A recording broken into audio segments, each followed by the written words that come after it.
Hey guys, it's time once again for another retro review. This is the series where I review all of the Coliseum videos, and at the end I tell you if it's worth getting or not getting.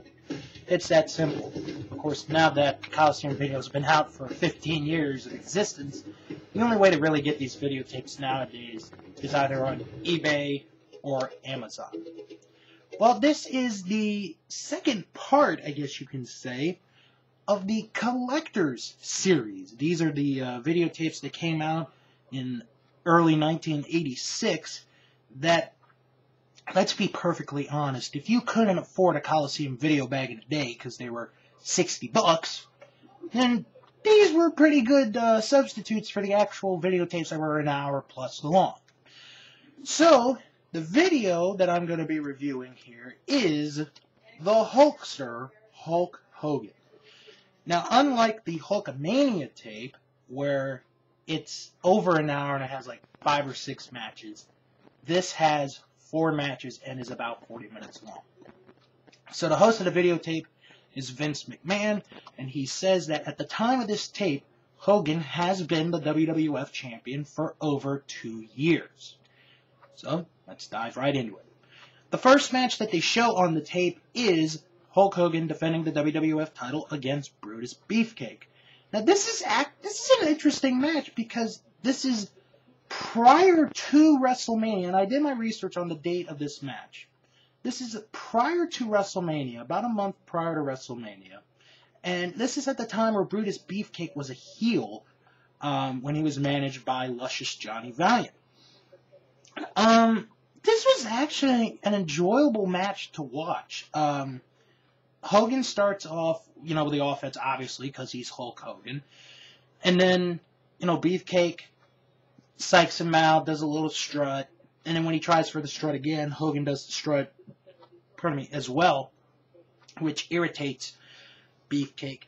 And this is a good back and forth match. I really like this match. The ending was very unique. Because Beefcake knocks Hogan down, pins him, 1, 2, Hogan's foot on the rope, referee sees the foot on the rope, Beefcake and Valiant both think that Beefcake's won the title, but the referee's trying to tell him that he has not. Hogan comes up, gets Beefcake from behind with a roll-up, 1, 2, 3, Hogan wins, retains the title.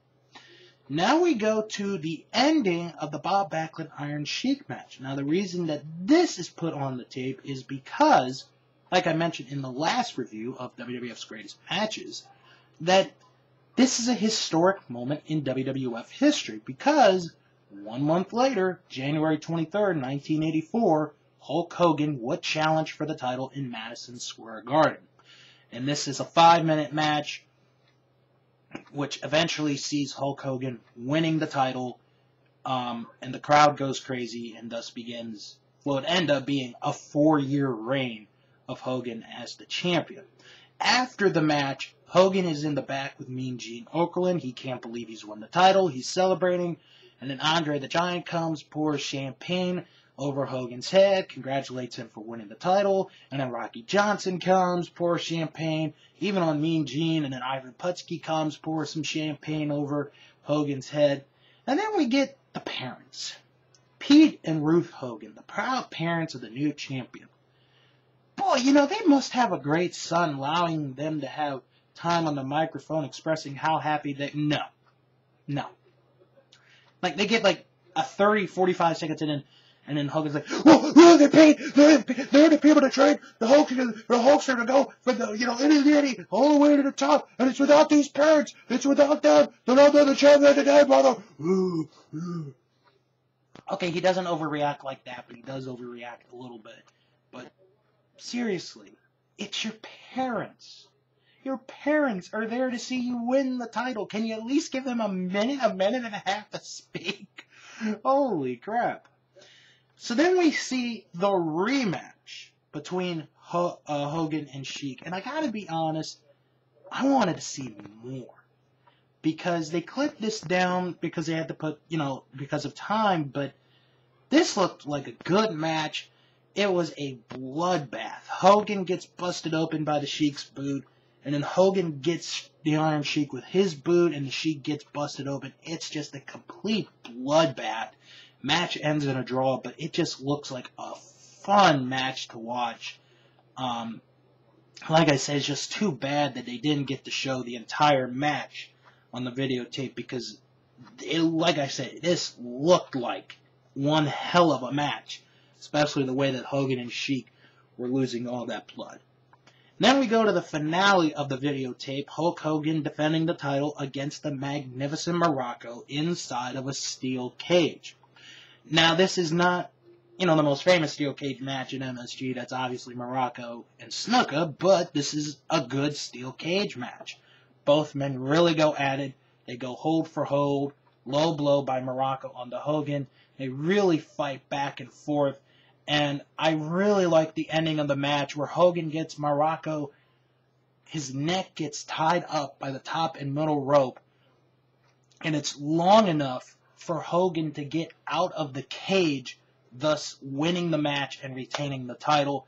Like, just as soon as Morocco could get any kind of momentum, as soon as he got out being untangled, as soon as he can move, Hogan is out the door, out of the cage, wins, stays the champion. And that's the end of the Hulkster, Hulk Hogan. I gotta say, this is a good tape. This really is a good tape. You do get some good Hogan matches, the steel cage match with Morocco, the beefcake match. You get to see the match that really changed wrestling, or one of the matches that changed wrestling forever, when Hogan won the title from the Sheik. But, that's on like so many tapes and so many DVDs. But you do get to see part of the rematch in Philadelphia with the bloodbath. Like I said, I really wish that they had more time to show footage of that match, because I think that would have been a tremendous part of the videotape. And if there's anybody in WWE, especially that works on WWE Classics on demand, can you please put the show that had the Hogan Sheik bloodbath match on demand in the near future? Because I think that right there would just get me to watch that event. Well, that's going to do it for this edition of the Retro Review. Stay tuned, because the conclusion of the Collector Series will be the next review right here on Wrestling Man's Retro Review. Hope you enjoyed it. Goodbye, everybody.